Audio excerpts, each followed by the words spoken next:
Hello, I'm Dylan. And I'm Keon. And this is Trust Your Doctor, that podcast that's electrifying, because this week we watched Tomb of the Cybermen. Written by Kit Pedler and Gerry Davis. Directed by Maurice Barry. And aired from September 2nd to 23rd, 1967. Forgetting that we didn't used to say the directors this early in the podcast, and finding out all these random directors I've never heard of, like Maurice Barry. Yeah, let's see what else Maurice Barry directed. Apparently he's distantly related to Christopher Barry, a fellow Doctor Who director. He also directed episodes of Softly Softy and Zakars. Oh, he was in Zakar. Yeah, he was in Blake 7 as an actor. Huh. That's wild. Let's see what he played on internetmoviedatabase.com. Great, thanks for saying the name out loud. Full name.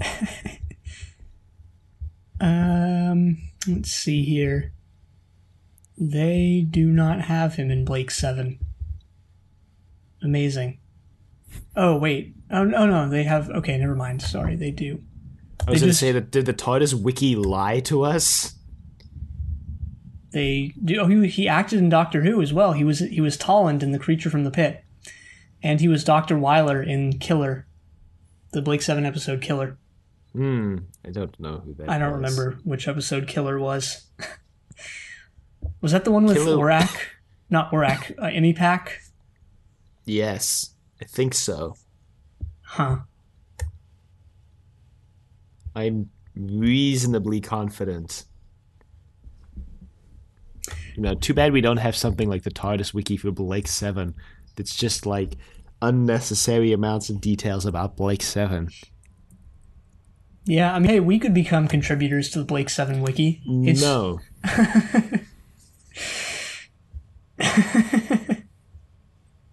Yeah, I don't have that kind of time. What I did have the kind of time for, though, was watching Tomb of the Cybermen over the past week. And let me tell you, it's not as great as I remembered it being. No, it was great. I thought it was dull, tedious, and boring. Well, I think that's just your life right now. Ooh, burn! Maybe, yeah, I don't know. Just dunked on you.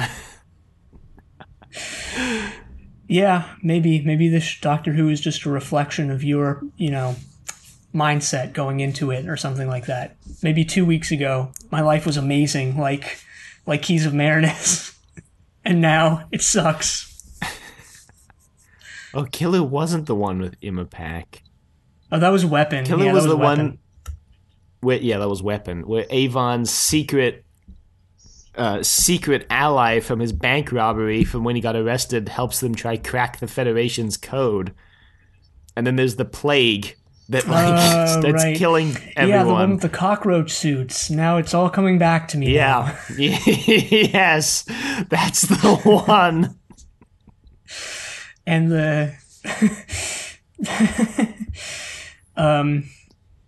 those, what was it? The suits that resembled like the mascot of that one tire company. I don't remember the name. The Goodyear tire company. Yeah. Yeah, that's a throwback. My memory of that episode was that it was like jam-packed with content. Like there was just a lot in it, Probably go back and rewatch it and find it dull, boring, and tedious. Maybe. Maybe so. Not to mention sexist and racist. Yeah, forgot about those aspects as well. Yeah, well, I can't really deny those aspects of the story. They're kind of right there. Yeah, the sexism part, maybe this is wrong on my part, but the sexism part was more just the characters in the story being sexist, which maybe makes the thing as a whole sexist, I don't know. But the racism was definitely like, yeah, just this whole thing as a whole. In a way, the sexism's kind of wild because, like, the main villain of the story, besides the Cybermen, or I guess the secondary antagonist, is like a woman. So yeah, it's Klieg mainly in that role, but then it's also Kaftan, of course. And she's like one of the earliest female Doctor Who villains that I can think of. Yeah, so, I mean, this is season... I also forgot how early this is, so this is season 5. So, yeah, I mean, There was what's her name from Power of the Daleks. That's the only one that comes to mind. I don't remember her name, but Power of the Daleks had a female antagonist, if I remember correctly.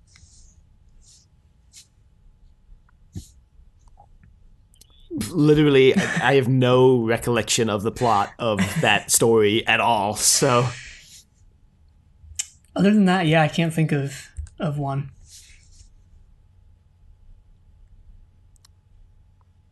Yeah, I'm not... Was the old woman and an unearthly child No, I a wouldn't villain? call her a villain. I wouldn't even call anyone in that story a villain. I mean, it was basically just the Doctor and Ian, Barbara, and Susan just kind of stumbling into a pre-existing, conflict, right? True. A lot of the early episodes were that. Even this one is that. Yeah, this one, the conflict kind of arises because of people's stupidity, right? I think you mean genius. Oh, right. I forgot. The Brotherhood of Logicians is the most powerful. Oops, excuse me. The Brotherhood of Logicians is the most powerful, organization on Earth. Apparently, that's why we've never heard of them. I thought they were saying magicians until halfway through the story. Yeah. Surprise. Bet you were surprised. No, it made sense when I figured it out. I was like, oh, duh,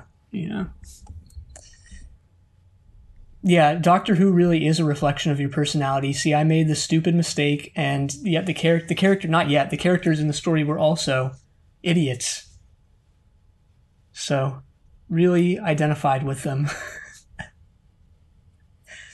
They weren't all idiots. Yeah, I forgot there was Hopper. He wasn't an idiot. He just had a really funny accent. Look, Hopper was the best character in the story. Calling Victoria Vic the whole time, and it's just like, what? Loved Hopper.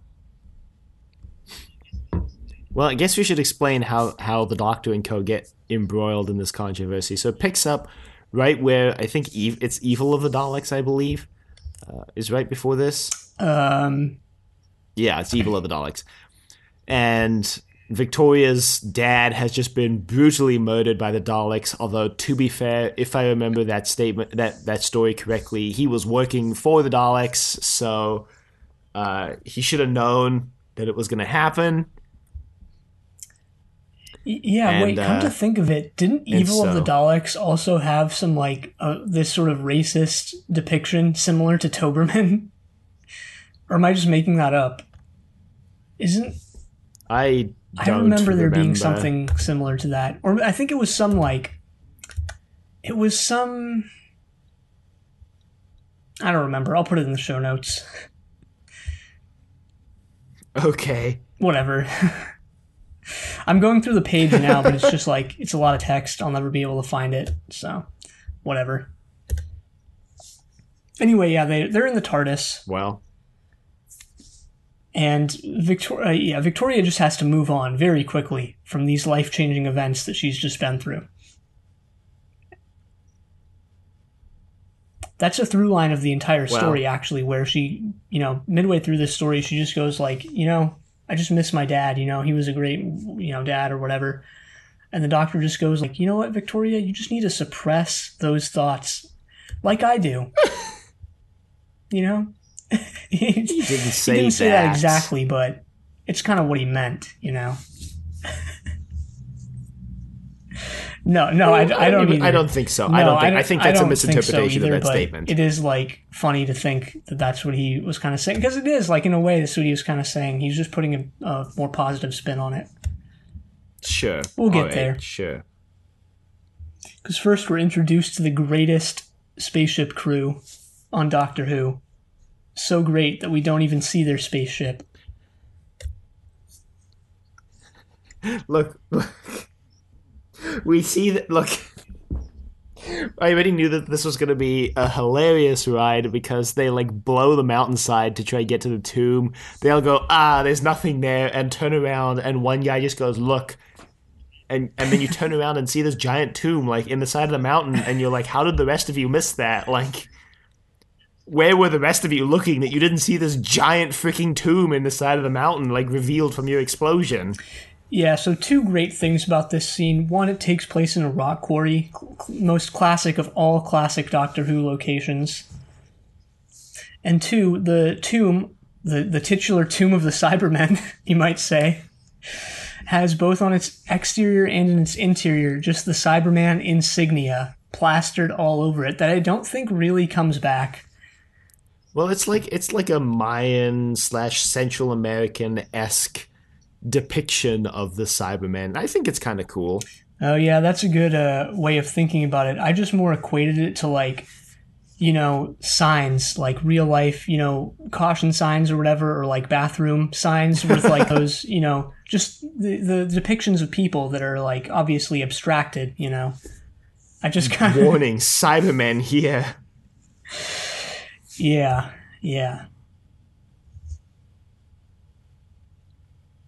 Well, aside from those 6 Cyberman diagrams, someone on the expedition now gets some sick burns by getting electrified. Because they go and try and open the door, but the door itself is electrified, and so he gets a shock and dies. Yeah, and then this is when it's revealed that the financiers of this expedition. So there's kind of 3 factions here. There's the financiers, Captain and Klieg, and Toberman. There's the actual and Toberman, yeah. And then there's the actual archaeological party who's like actually here for archaeological purposes. Featuring Cyril Shaps. Hey. Yeah, as Professor Viner. He's the only one of that party whose name is important because he's the only character of that party who's important. And then the captain with the weird accent. Yeah, Hopper. Well, there was in the Cyril Shaps faction, there was the guy who was like in charge. Yeah, but he wasn't really that important. Was it Professor Perry? Yeah, it was. Yeah. Mm-hmm. So the archaeologists are here for like. The archaeologists are here for actual archaeological purposes. They're the only ones who really make smart decisions here. They're like, the instant things start going wrong, they're like, you know what? Let's leave. Let's just leave. Like, this isn't worth our lives, people. Literally, they're like, look, we've already lost one guy, right? Everything's coming alive. Everything's going wrong. Let's just leave. Imagine how many Doctor Who stories, and imagine how many Doctor Who deaths, for that matter, would have been averted if people were like, you know what, guys? This isn't worth our lives. Let's just leave. Hundreds, probably. Literally hundreds.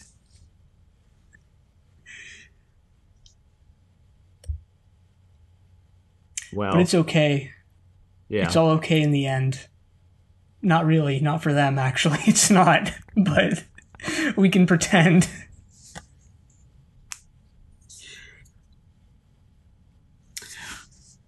So this is when, like, as I was going to say earlier before I got on that side tangent about the factions, we discovered that the British pound still exists in whatever futuristic time this is because the financiers, Captain and Klieg, are paying everybody else in pounds. Yeah, it's the 25th century, according to the TARDIS wiki. And we forgot to mention that this is on Telos. Right, this is the first appearance of Telos. And they mentioned that this was, like, the home of the Cybermen, which, like, alright, retconning the Cybermen in their, like, second appearance, fine, but, like... Yeah, how dare they? Kit Pedler, Gerry Davis, and Morris Berry are literally ruining Doctor Who, literally ruining it. I can't even watch anymore. They're not respecting the canon. Like, exactly. They are introducing new things that have no basis in canon. We are never going to let people live that down, are we? I mean, that's like, unfortunately, that's what most of what I've seen, for Doctor Who discussions online centers around that because people are just so vocal about it. And I finally, I'm late to the party here, but I finally read that statement from Christopher Eccleston where he was like, you know what, Doctor Who should never adhere to canon and should just blow up the canon. And you know what? He's right. Yeah, no, I agree with him. I think I put in the show notes when I posted it, I was like, I 100% agree. with him. Yeah. And of course, people were up in arms about that. But hey, it says it on the TARDIS wiki. If you go to the TARDIS wiki homepage, it says, and it's linked here. Luckily, there's no such thing as canon in this fandom, so we know that it's right if it's on the TARDIS wiki. Keeper of all human knowledge. That's really funny because that's so weird because the TARDIS wiki has actual talk pages where people try to figure out the timeline of like the TV show combined with the audios combined with the book into one unified canon timeline. So that's like so weird for them to put that on the front page. But anyway. Yeah, that's like the endeavor of a lifetime. Like if you were trying to do that, good luck.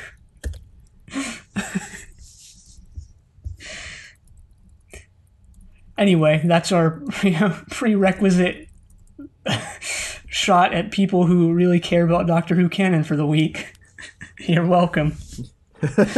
Prerequisite. God, we're going to be doing this forever now. Anyway, I forget how they actually get into the building. Well, the Doctor shows up. Oh, obviously. right. They show up. They also conveniently materialize off camera, and then just kind of walk in and go, "What's up, guys?" And they're like, "Arrival expedition. We gotta stop them."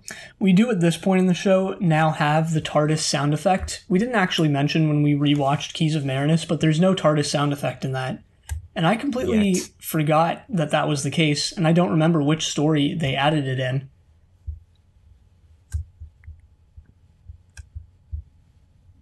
Yeah, honestly, no idea. Yeah, I have no idea. Guess you could just look on the TARDIS wiki. I'll put it in the show notes. Yeah. I'll put it in the show notes. Yeah. So they show up, and they're just like, "Who are you?" And the Doctor's like, "Never mind who we are. We're here." And they're like, "Oh, okay." They're like, "Oh, okay." They're like, "Can you get us inside?" And he's like, "Yeah, I can get you inside." I think this is when we also find out. I think this is actually when we find out they're being paid in pounds because they're like, "Hey, we're not paying you." He's like, "Oh, you're paying everyone else?" And they're like, "Yeah, we're paying them like a couple £100." I was like, "Oh, I guess the British pound just like survived thousands of years, even though it turns out in real life it didn't." What? Or at least in other stories. Sorry, I meant to say in other stories like, it didn't. Wait, what, is there something I missed in the last couple of weeks? No. No, I meant to... No, I got my wires crossed in my head. I meant to say in future Doctor Who stories, the pound does not survive to the future. Yeah. Would be wild if, like, Britain, after having left the European Union, decided to, like, adopt the euro or something. I don't even know if you can. I'll never cease to get schadenfreude from articles that are like, "I voted for leave because I thought it'd be good for my business, but now I'm stuck paying import taxes and I'm like broke." And it's like, well, what did you expect, sir? Yeah, I don't have any skin in the game of leave or stay, or remain. Just here for the schadenfreude of the people who like voted leave thinking it would help them and then getting just dumpstered by that decision. But anyway,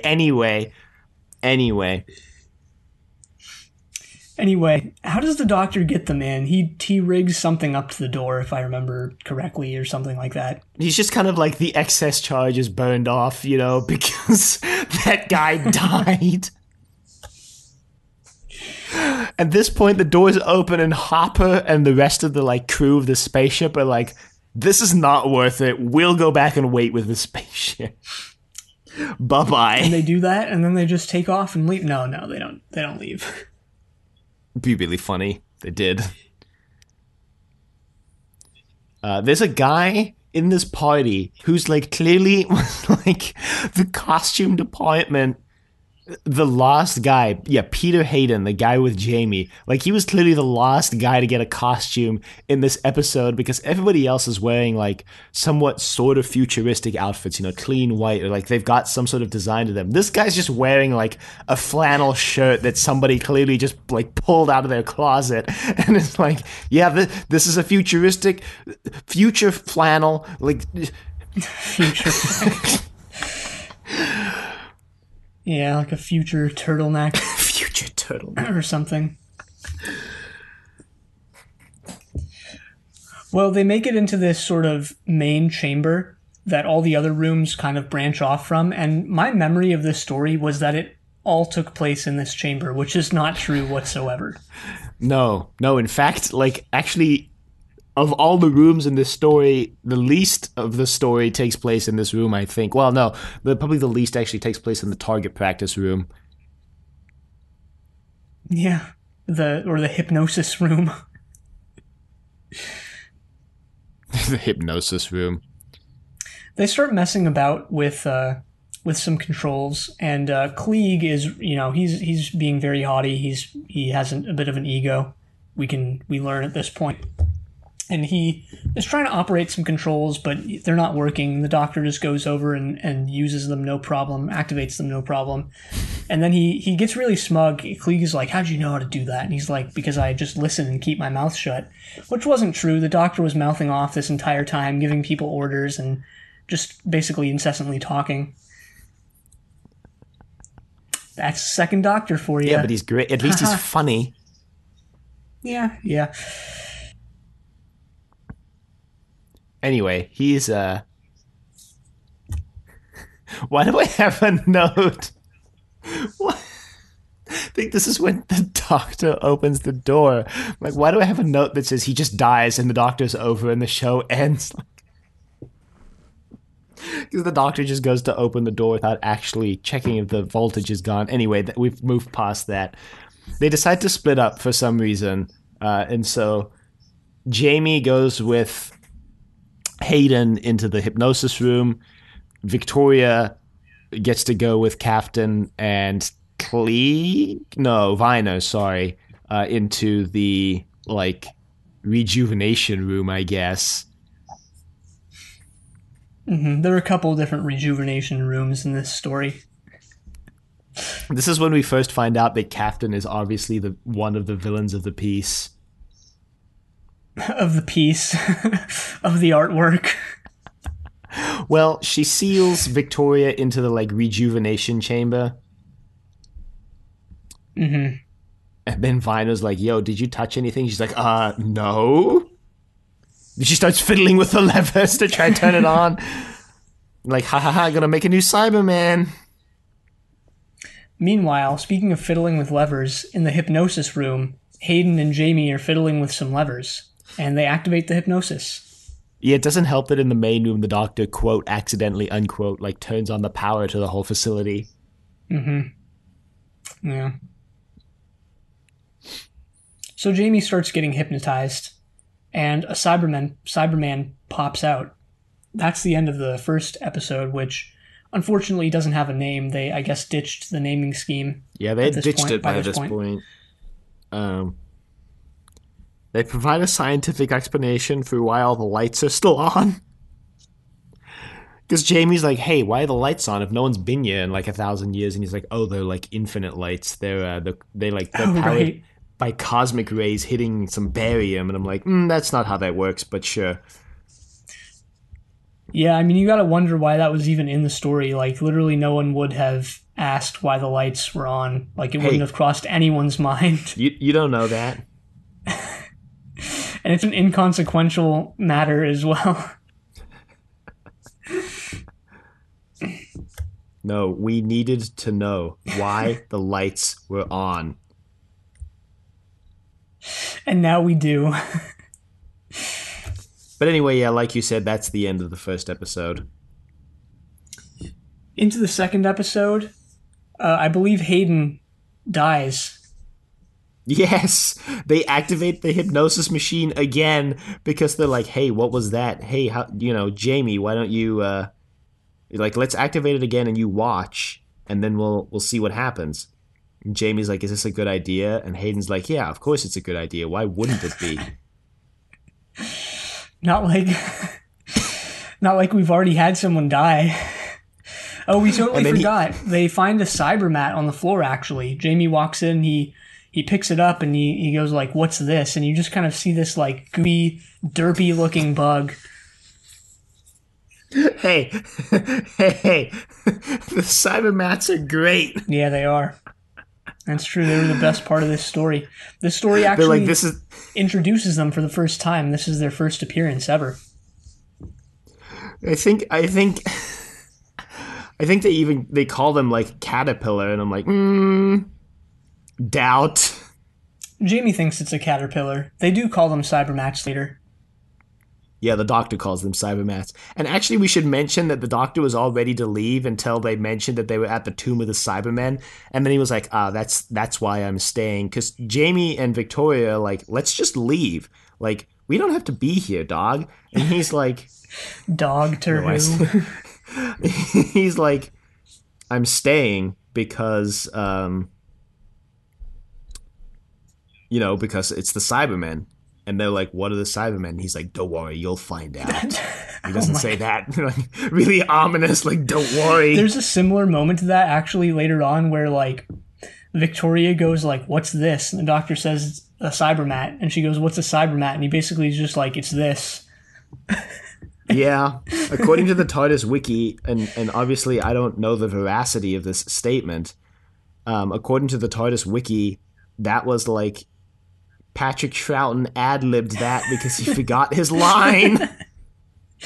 There's still, I was surprised, like, still at this point in the show, they're kind of, like, flubbing lines and they don't have enough money for retakes, so they just kind of go with it, you know? I mean, what are you going to do, you know? You're paying these actors for one day of work, so whatever you get is what you get. Yeah, I just remember that being more the case in the William Hartnell era, more so than the Patrick Troughton era, but, hey. What are you going to do? It's a staple of the program. I mean, they didn't really do that throughout the entire classic show, did they? I feel like it kind of ended at some point, you know? I think they definitely, like, did not have the budget for retakes for a long time. But I think they just got, like, my memory of it was that they just got better over time and, like, didn't have to do as many, you know? Or for whatever reason, there weren't as many in the finished product. Could be wrong about that. I don't know.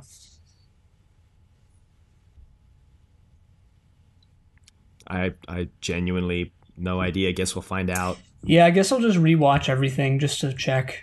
I'm just kidding. You could do it that way, I guess. I was going to say, since we're rewatching a bunch of stories, I was going to say we're going to find out. Yeah, but we're getting things piecemeal, you know? You really have to go through all of them. I know. Done that. Did it once. Don't need to do it again. Yeah. Took the words right out of my mouth. Anyway, in the tomb, Hayden dies. They all kind of run and go, "Oh, what happened in you?" And they're like, "Oh, Cyberman popped out." The doctor examines this Cyberman that pops out like it's a prince. That pops out like it's a goddamn funhouse attraction. Well, he's like, he does make a good point. He does go, if the Cyberman is what killed him, why did he get shot in the back? Everyone's like, what? Mm-hmm. He also says it's a fully robotic Cyberman, so that was kind of funny. Obviously, the Cybermen are not fully robotic, but it's it's just kind of funny that he goes like, yeah, this is a robotic Cyberman. Yeah. It's a fake Cyberman. So, they go back to the main kind of, like I said, the antechamber, and they're wondering what to do next. And they kind of decide, what's the Professor Perry? What's his name? Perry is like, you should just leave. Let's just leave. People are dying. It's not worth it. And right before he does this, Toberman actually comes in and just goes over to Captain and goes, it's done. And you're like, what's done? And immediately, right after that, Harper runs in. He's like, someone sabotaged the spaceship. Yeah, but it's more like someone sabotaged the space. It's so bad. It's not bad. It's a completely accurate representation of a very small subset of American accents. Yeah, from where? From where? The Midwest. Yeah, maybe it does sound kind of similar to a Midwest accent, but it's not good. Sorry, but it's not good. Honestly, I have no problems with it. Maybe that's a hot take, but I don't think it should be. Yeah, I mean, it probably shouldn't be. Like, if it's like, if you really have problems with this, like if this doesn't sit well with you, if this makes you upset, this random small aspect, random Doctor Who story, then maybe you need to reevaluate your priorities. But it isn't good. I'll say that. It isn't good. It's fine. It's fine. It's fine. It's like it's fine. I have no problems with it. It was humorous in a way. I mean, I enjoyed it, honestly. I thought it was fun. Well, he doesn't want anyone on the ship until he can figure out who did it and how to fix the fuel pumps. So that kind of puts him out of commission for the rest of this episode and for the rest of a little bit. It takes away all of their ability to leave as well. Mm-hmm. At this point, I think someone opens the freezer that's kind of just in the corner of the room. Yeah, there's a hatch in the floor, and people they've been trying to figure out how to open it, and Klieg is getting kind of close, but he's not really there yet. The Doctor just then like gives him some hints, that help him solve the problem. And then like he punches the input code in wrong, and so you're like, oh, okay, so we're fine. The Cybermen are not going to get released. But then the Doctor, he tries to punch it in again, and the Doctor just surreptitiously pushes a switch on the switchboard that I guess makes it work. So like, what's the Doctor's game here? He was trying to get rid of Victoria and Jamie once and for all. We forgot to mention the humorous, well, I guess it's humorous scene where like Victoria doesn't want to go into the tombs, correctly making, the correct decision here. And she says something about her skirt, and the Doctor and Jamie are like, oh, they're like, that's fine. She's like, do you think it's too short? And the Doctor's like, nah, look at Jamie's. Yeah.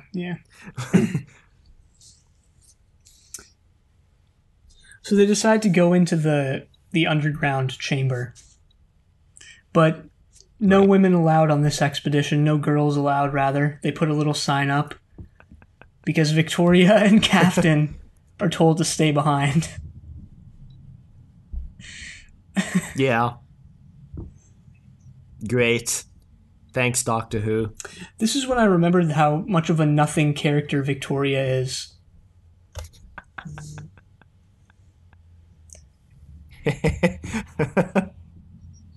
She's not like what am I trying to say? Fleshed out. I don't think she's terrible in this story, but I remember her like after this never really having any this is her first story as a companion.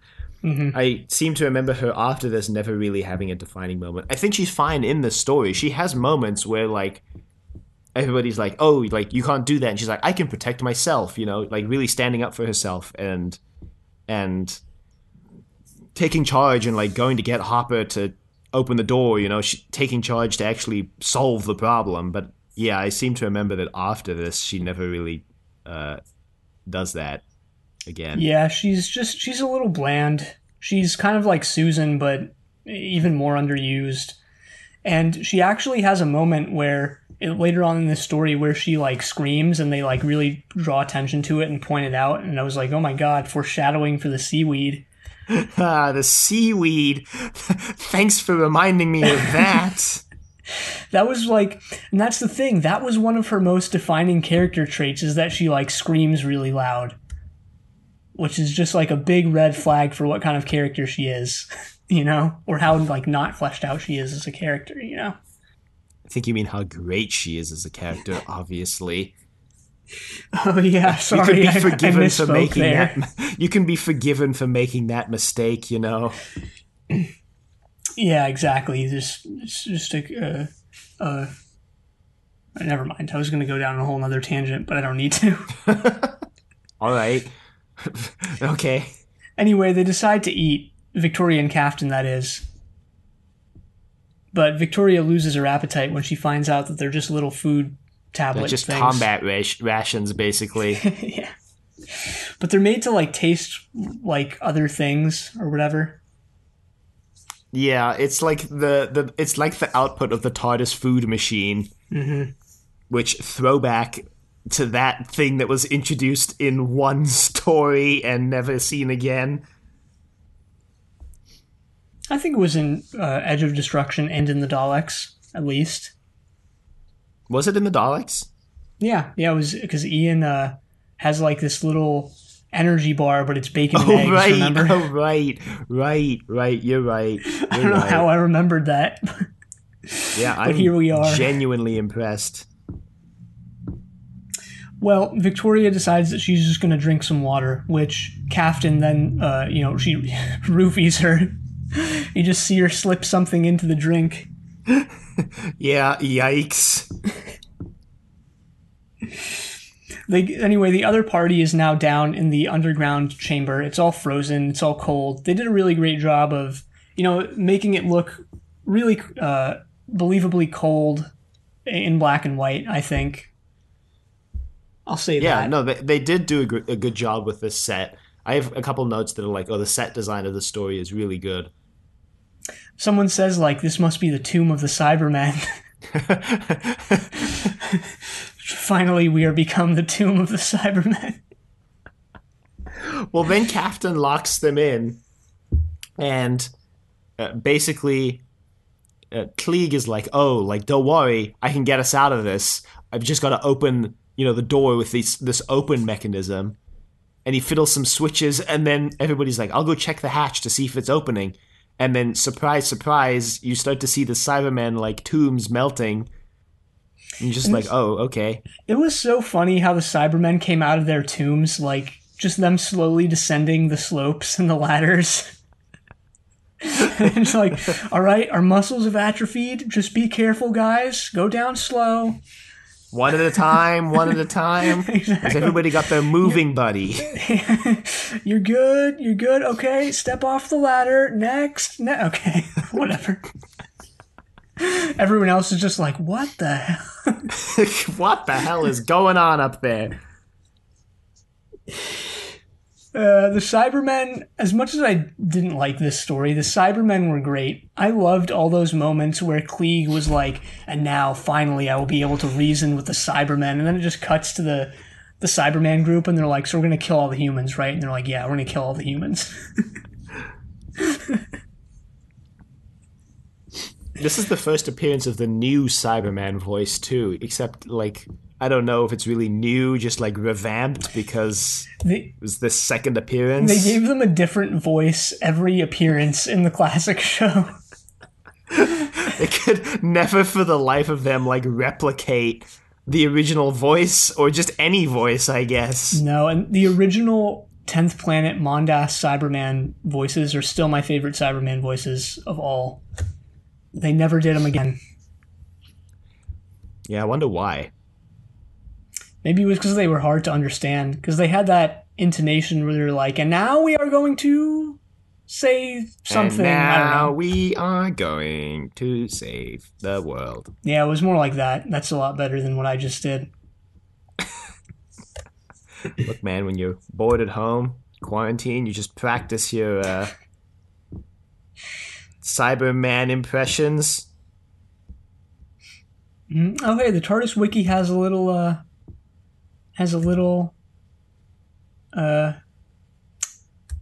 high quality insignia of the Cyberman, emblem thing. Oh, nice. Neat. Cyberlogo.jpg. Would you look at that? We do also, so the end of episode 2, the Cybermen are waking up, and we get for the first time the totally bitchin' Cyberman theme music.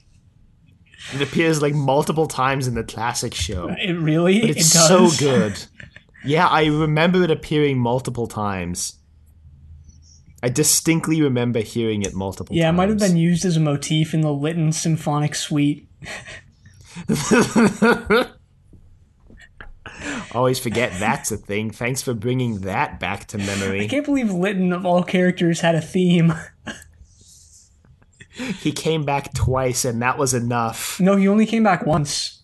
Or, yeah, he was... Oh, he yeah, appeared twice.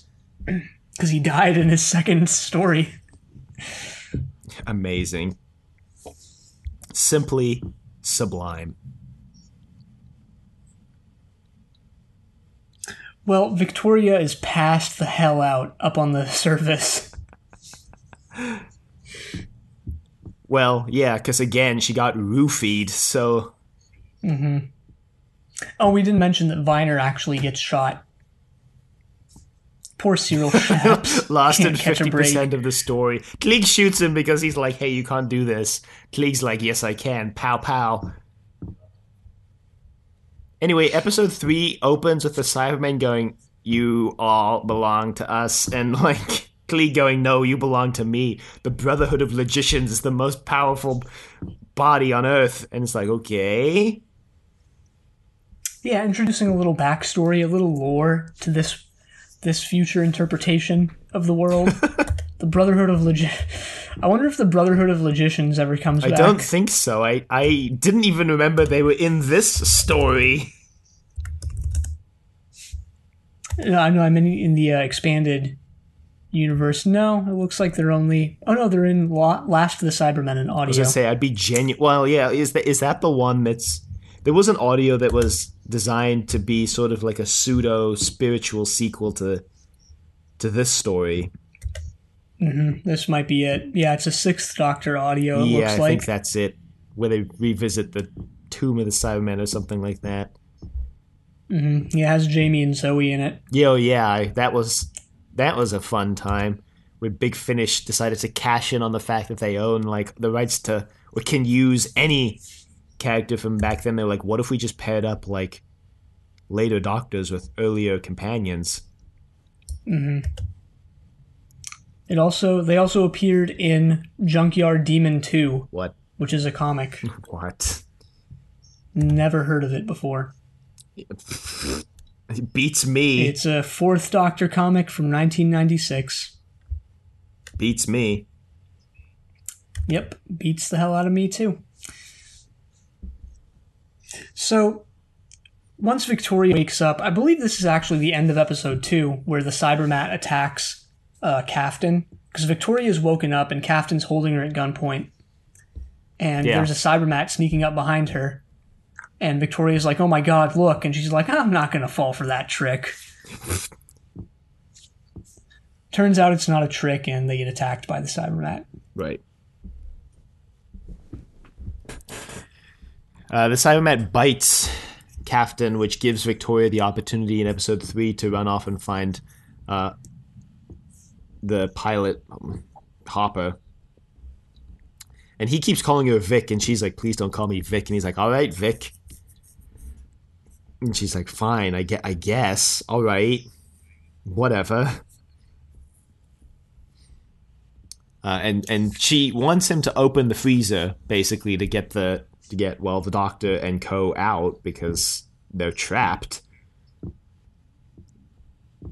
But he's basically like, look, man, I don't know the code. Like, you don't happen to remember the code, do you? I think it was Swordfish. Great. I don't even know what that's from, like the password being Swordfish.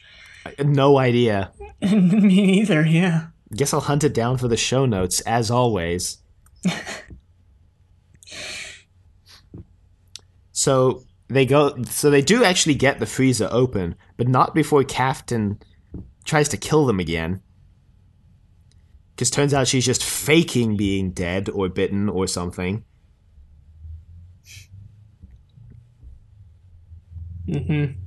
So, neat.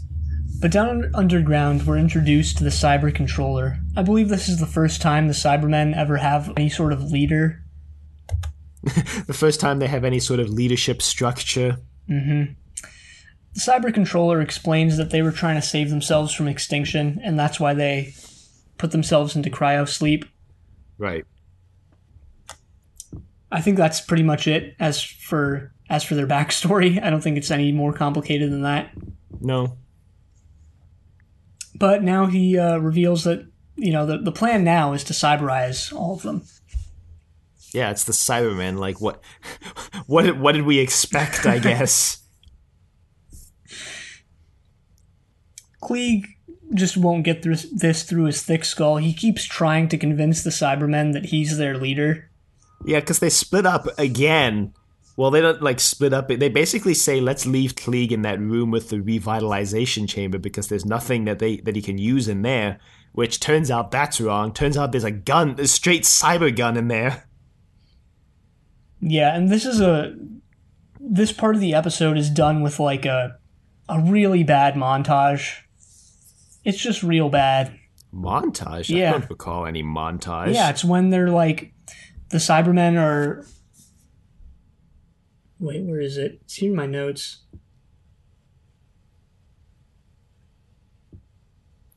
Yeah, the Cybermen are like, hey, the Cybermen, not the Cybermens, are like, hey, we're going to cyberize you all, and they try and escape. Jamie gets, stuck. Or they almost get Jamie or something like that. They almost get the doctor. And they grab him when he's coming out of the freezer, but that was earlier. That was before Klieg gets out. Or that was after Klieg gets out. Yeah, isn't that later? But that's...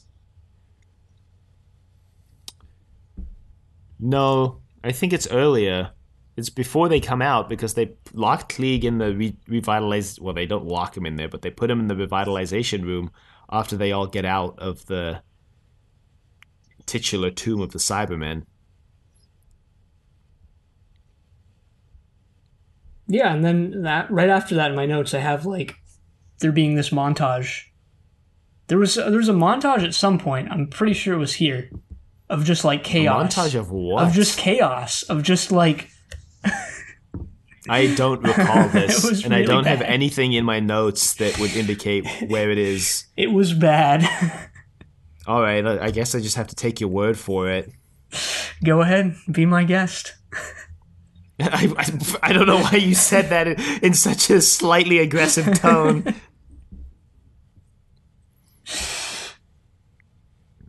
Well, anyway, Victoria's scream is back at it again. Well, Klieg comes out with a newly repaired cybergun and is like, now you'll all bow to me. And they're like, what's your plan, man? What's your plan? He's like, don't worry, my plan will work out great. Now the Cybermen will have to believe me. I just needed a better negotiating position. And they're like, that wasn't the problem. That was not the problem. You have vastly misunderstood the situation. But it turns out that really all of them have vastly misunderstood the situation because there are a bunch of Cybermats now about to attack. Cybermat attack. Sick 'em. Okay. They get surrounded by a circle of fuzzy metal beetles. But they're deadly fuzzy metal beetles. Well, so we're told, but one couldn't even bite Captain and kill her, so... The way the Cybermen unleash the Cybermats is also hilarious because they're lined up and they're feeding the Cybermats through this little, I guess, hole that connects to the surface, and it's just, I don't know, it's really funny how orderly they're doing it. And it's all right, line up, single file, and all right, put your Cybermat down, and... They literally, put the Cybermats on the takeoff ramp. I think the runway, they're put the Cybermats on the runway, and they're okay. And they're just zooting up the runway. Why did the Cybermen invent the Cybermats? What was the thought process?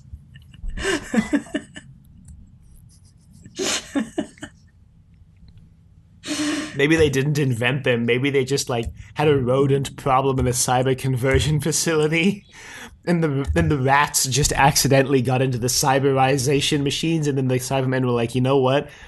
This is actually pretty useful. Maybe. Let's see, the TARDIS wiki says, by some accounts, the cybernats were created by Cybermen from bodies or body parts of humanoids not suitable for cyber conversion. Small animals and pets, very young children, and babies. I'm going to believe my theory. Yeah, all right. Go ahead. Notable individuals, Bitey. Oh, was that the one in Closing Time or the Lodger? Yeah. I'm surprised you remember that. I have no memory of Bitey. Wow, that is impressive that I remember that, actually. Anyway. I have almost no memory of Closing Time either. Closing Time. I don't know the right, rest it was the of one, the lyrics. It was the one that was like... Yeah, the only thing I remember from it was the toy store. Yeah. That's the only... Yeah.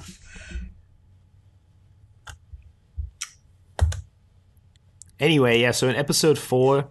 Oh, actually, before we move away from episode 3, there's a really funny scene. So they've been making Toberman out to be, like, strongest guy ever, you know? And... So there's a really funny scene in episode 3 where the Cybermen are like, when they break out and they're like wreaking havoc, they just pick up Toberman and throw him across the room. Oh my God, I don't remember that. I guess you didn't. Like, I don't know if you caught that, but they just pick up Toberman and launch him across the screen. They pick him up over their head and throw him across the screen like this is WWE wrestling or something.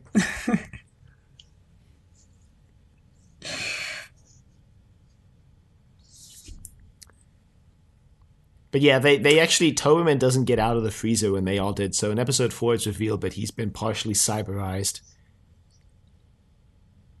Yeah, or at least, like, yeah, partially cyberized. And they have, like, they do some psychic shenanigans with him and psychically order him to attack the rest of the party or whatever. Throughout all of this, Klieg is just like, all right, we need to really, like, bargain now with the cyber controller. Like, it's going to work this time. The doctor's like, I'm going to go along just because it's going to look hilarious. And it was. They just basically, like, backhand slap Klieg and they're like, you really think you can bargain with us? At some point, a bunch of them get trapped in another room. Actually, it was the revitalization chamber, not the underground one, but the above ground one. And the doctor and Jamie, I believe, they trap a Cyberman in there. Well, they try to. Jamie's supposed to tie him up, and then he immediately gets out. Jamie's like, "Oh, not even the king of beasties could get out of that." And after he gets out, the doctor's like, "Remind me to teach you to tie knots, Jamie." It's also a very low budget moment where he's breaking sort of out of this. It's obviously like cardboard, whatever, styrofoam, but yeah, whatever. Don't want to rail into it too hard, but it is just one of those classic moments. I watched Ice Station Zebra today, and there's a scene where they're like breaking through the ice, and it's clearly just like cardboard painted white. Like the submarine's coming up through the ice, and it's clearly just a model submarine breaking through like cardboard. Yeah, it's a good movie. Well, it was an okay movie. The ending was really slow. It like ground to a halt at the end. Anyway, it had a really made the story up as they went along feel. It was based on a book though, which is what's hilarious. It was based on a book. Right, exactly.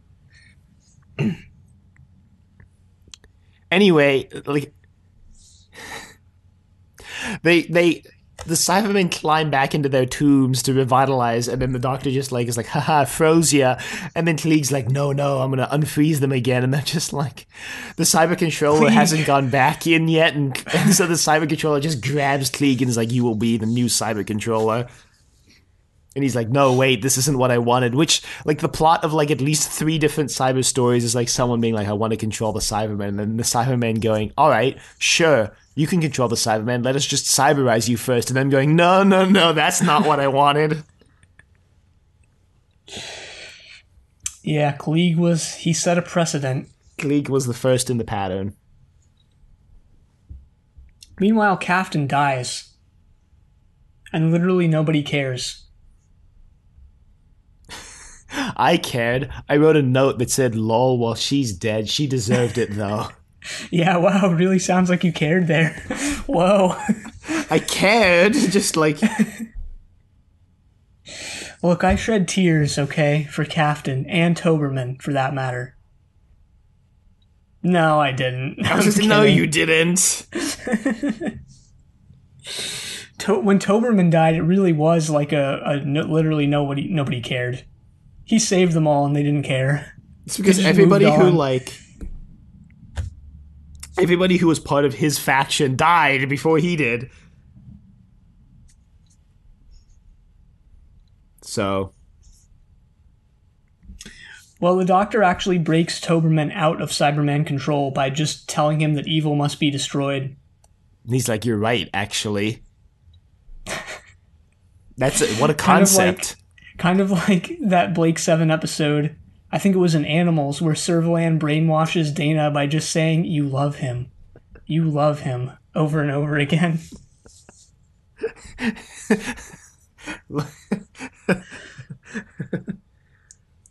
Didn't they, like, break the brainwashing in that by going, you hate him? You hate him? Like, wasn't that, like, part of that, too?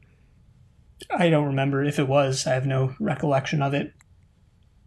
Well, anyway, Hooper runs in and is like, hey... Hopper runs in and is like, hey, spaceship's fixed. And I was like, has it been 72 hours? Because in episode 2, he's like, it's going to take me 72 hours to fix the spaceship. I'm like, did episodes 3 and 4 take 72 hours to play out? Did I? Yeah, they were awake for 72 hours straight, all of them. He comes in, he's like, did I say 72 hours? I meant 72 minutes. We also completely glossed over the scene where the Doctor and Victoria have the talk that we mentioned at the beginning of the episode. Yeah, and it was like, it was touching, but it was also just like, whatever. The gist of it is that Victoria she can't stop thinking about her dad, who obviously died right in the last story, the one right before this, Evil of the Daleks. And the Doctor goes like... Right in front of her very eyes. Yeah, the Doctor goes like, Victoria, Victoria, Victoria, let me teach you something. You know, I have a lot of people in my past that have died and that, you know, I've moved on from, just like you. And I just bury the memory. And they're not gone, but I just, you know, recall it when it's the right time. And now's not the right time. Okay, you vastly oversimplified it, but yeah, that's the gist of it. He's not as aggressive as this is not the time. He's just like, you know, it's okay to be thinking about him, but like at some point you'll stop, and that's okay. Yeah, and this just, I mean, you know, his intentions were good, obviously, you can tell. But it also came off to me as a little passive-aggressive in a way. That's the second Doctor for you. Throwback, speaking of racism, throwback to when Patrick Troughton wanted to play the second Doctor in blackface. Bet you all forgot that. I did forget that, yeah. And I mean, the scene we already sort of talked about and glossed over in a way, like him convincing Toberman is like, I mean, he's treating Toberman like a little kid, so... I mean, he is. He's like, he's not really yelling at him, but he's just basically like, look, evil is bad and it must be destroyed. Evil must be destroyed. I don't know. It just came across as really awkward and weird and like, yeah. Well, they kill the cyber controller. They escape. The Doctor's like, I'm going to re-electrify the doors. One Cyberman is like trying to get out. The doors are trying to close. Doors are electrified, and Toberman goes, no one gets past Toberman, and, you know, grabs the electrified doors and shuts them. And everyone's just like, well, that was weird. Yeah, they literally don't bat an eye at this. They just go like, well, guess we can leave now. There's actually, like, when the spaceship is busted, the Doctor's like, we can just leave. Like, because we gave them the daughters, we can just leave. And they're thinking about it, and the Doctor's like, no, but I need to, like, make sure that these people don't, like, muck up the universe. I'm just going to have it be, you know, the TARDIS Wiki has thankfully confirmed that there is no canon, so I'm just going to have it be my head canon, my own personal canon. The second Doctor was trying to kill his companions for his entire run secretly.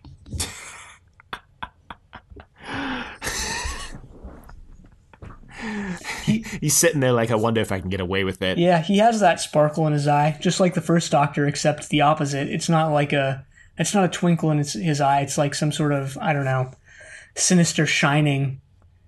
It's like when Jamie comes back every week, he's like, damn it! Why can't I get rid of Jamie? Yeah, exactly.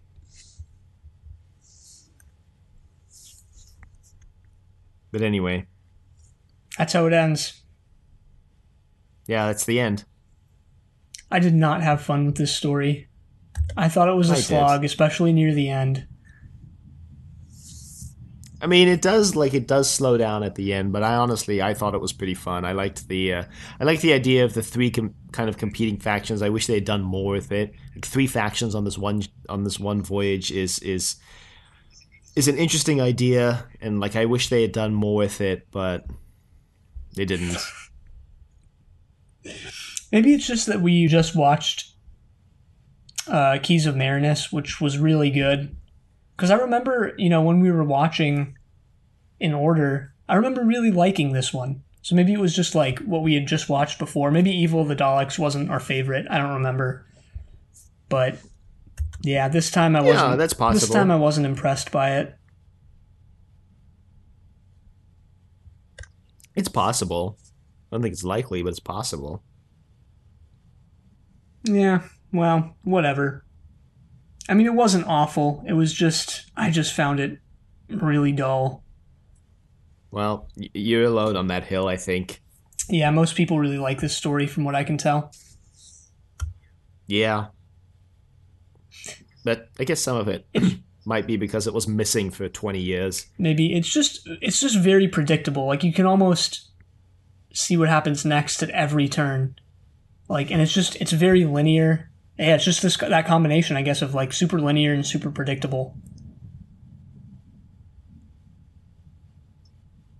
But is it predictable? Is it predictable because we watched it before I already knew that what's-her-name was in on it in Keys of Marinus?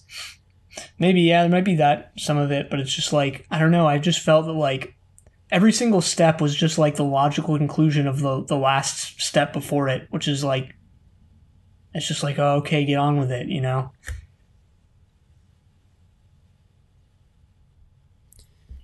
Yeah, I guess. I don't know. I enjoyed this story, but I also don't really have much else to actually say about it. Yeah, again, I feel like even if you enjoy it, which again there are things to enjoy about it, of course, but like even if you enjoy it, it's one of those ones that's kind of just there. Like, is there anyone who has Tomb of the Cybermen as their absolute number one favorite? Probably, but probably not many, relatively. It's also kind of a weird way to start a season, although then again, back in the day, the seasons were less of a big deal. They didn't make the seasons a big deal, like, especially with the season finales, which were just like, well, just another story that happens to be the last one. Yeah. Well, that's it. Season's Even over. Survival, in a way, ends that way. Even Survival doesn't go out with a bang. It just... But, well, it at least ends with the, like, an optimistic, like, the Doctor's going to keep traveling. It doesn't, like, oh, end of the show, let's kill off the main character or something exactly. like that. It's just another installment. Yeah, I'm fine with that. I'm sure we'll talk about that in a couple weeks, but I'm fine with it too. I really hope this rewatch doesn't ruin Survival for me, because Survival is, in my memory, one of my favorite classic Who stories, like a top 5. Uh-oh. Well, guess we can do Britain's 10 actors now. Yeah, let's do that. The first one I looked up is Roy Stewart as Toberman. So all of the actors I looked up were actually, weirdly enough, in James Bond movies, so that's wild. So Toberman was in Live and Let Die. Sorry, Roy Stewart as Toberman was in Live and Let Die, The Avengers. He was also actually in Terror of the Autons, Episode 2, as a background character named Strongman. He was in a Sherlock Holmes TV show, Adam Adamant Lives. Those are the only ones I really recognized. Huh? Well, I looked up George Rubisek, I guess, who played Hopper. He had a really extensive career. acting from the mid 50s to the early 2000s. So let's see. What are some things he was in? Whiplash. Don't know what that is. I know that the movie. No, the TV series from 1961. Okay. I know the movie. I know the TV series. Badger's Bend. He played Mr. Pym. Apparently, a recurring role there. Oh, he was in The Saint. Hey, The Saint. Nice. Looks like his only Doctor Who role was Captain Hopper. He was in The Avengers, or as I like to call it, The Avengers. The Avengers. He was in Z Cars, aka Z Cars, aka Zakars. Zakar, just because I called it Zakars. Yeah. And he played Dr. Carr. Wow. That's He was in Dixon of Dock Green, Foreign Exchange, Dad's Army, Tightrope, Spy Trap. See, going into the 80s here. And just a bunch of other things, random things. Well, next I've got Cyril Shapps, the legend, as Viner. He was in Spy Who Loved Me. That was the Bond movie he was in. He was in the Bourne Identity TV movie that we've actually watched, funnily enough. He was in an Importance of Being Earnest adaptation. Yeah, for Triple Play, back when we did that. That kind of thing on Triple Play, not the show Triple Play, just subtly implying the show is over. Anyway, moving swiftly along, EastEnders. He was in A Masters of Death, Planet of the Spiders, Androids of Tara. So 4 stories on Doctor Who. He was in Zakars. Oh God. Z-Cars, The Persuaders, Department S, something called Supercar, which I thought was funny. He was in the second Quatermass movie, and a whole bunch more familiar stuff. I think I've heard of Supercar. I don't know what it is though. But yeah, Cyril Shapps is a legend. Yeah. Oh, it was one of those Gerry Anderson shows. Yeah. Yeah. One of those puppet shows. Nice. The series uses whatever that word is. Super Marionation. Yeah, which I always read as Super Mario Nation. A blend of the words super, marionette, and animation. Wow. Anyway, Shirley Cookland played Captain. She doesn't have too big of a career. She has 30 acting credits on IMDb. She was in The Children of the New Forest. That was in 1955. Onion Boys. She was in Z-Cars as well. Looks like Captain was her only role on Doctor Who. She was in Detective. The Tyrant King. Don't know what that is. Oh, hey, she was in the Macbeth TV series from 1970. And a couple other things as well, obviously. The last person I looked up was George Pastel as Tleek. He was in From Russia with Love, was his Bond movie. Also in Department S, The Saint, Softly Softly, Z-Cars, The Third Man TV show adaptation, The Avengers, Secret Agent, but not The Prisoner, The Mummy, and The Invisible Man. The old Universal 1950s, The Mummy and The Invisible Man, not the recent ones. Huh. Yeah, and I guess rounding out this cast, Clive Marison playing Jim. He's been in a lot of things. Special Branch. Just a lot of TV series here. Liberation Now, A Journey to London. Man, I've never heard of any of these. Here I Stand, Crown Court, Prince Regent, Armchair Thriller. Let's see here. Firefox? Not the browser, though. What was it? I saw... Hold on, let me check his Doctor Who. Oh, right, he was... Yeah, obviously he was Jim Callum in this, but he was also, over 20 years later, appeared again in Doctor Who as the Deputy Chief in Paradise Towers. Yeah. He was in Thin Air, A Very British Coup. Let's see here. The Tomorrow People. Anything at Mortimer's Law. Let me see if there's anything else I recognize here. And he's still acting to this day. His most recent credit is in No Man is an Island in 2019. So, and he's in Midsummer Murders. Yeah, good for him. Nice. Let's see. I have one email to read this week from Sergeant Drano. Subject: Tortured Miracle Day. Greetings, guys. I felt like I should say something about Miracle Day. I didn't hate it, but I didn't love it. Much like the Prisoner reboot, I thought the ending was kind of anticlimactic. I know you guys generally don't care about canon, but I do, at least in terms of having a world that feels internally consistent, a crack in the earth that somehow affects humans and only humans' ability to die, but also can disable Jack's immortality even though he was a fixed point that didn't even get that way while he was on Earth. That just doesn't fit with anything that has come before. Since in the Doctor Who universe, it feels like magic and it feels like it was pulled out of somebody's ass. I also don't understand the point of Bill Pullman's character. Why was this a main character? He didn't really have anything fundamentally to do with either creating or resolving the central plot. He was just there, just a failed execution that really unrealistically became wildly popular. His character doesn't change, doesn't redeem, doesn't really have any kind of arc. He's just there being annoying. It was nice seeing Tortured again, but I do kind of wish they got out on the high point that is Children of Earth, Sergeant Drano, Station 7, the door.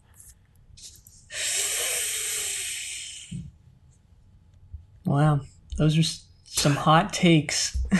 I guess. Only for us. Yeah, I do think our reaction to Miracle Day was probably more positive than the norm. Yeah, I think so. But I think I don't know. I did enjoy. Miracle Day, and liked the things they were doing. Sorry, I'm not sorry. Wow. Yeah, I liked it so much that, ever since I've been crossing my fingers for a real life Miracle Day. Because that was my favorite part of it, Uh-huh. Well. I don't think we had any comments on Facebook or Twitter or anything. I think Keith just mentioned on Twitter, he's like, wow, end of an era, I think in response to us revealing that we're putting Trust Your Doctor on hiatus soon. But not ending our podcasting at all. Right. We're obviously... Not ending Trust Your Doctor either. No. It's just a break. We've been doing it for 7.5 years straight every week, Yeah. Yeah, it was time. It still is time, because it's still to come. We still have to get through these classic Who stories first.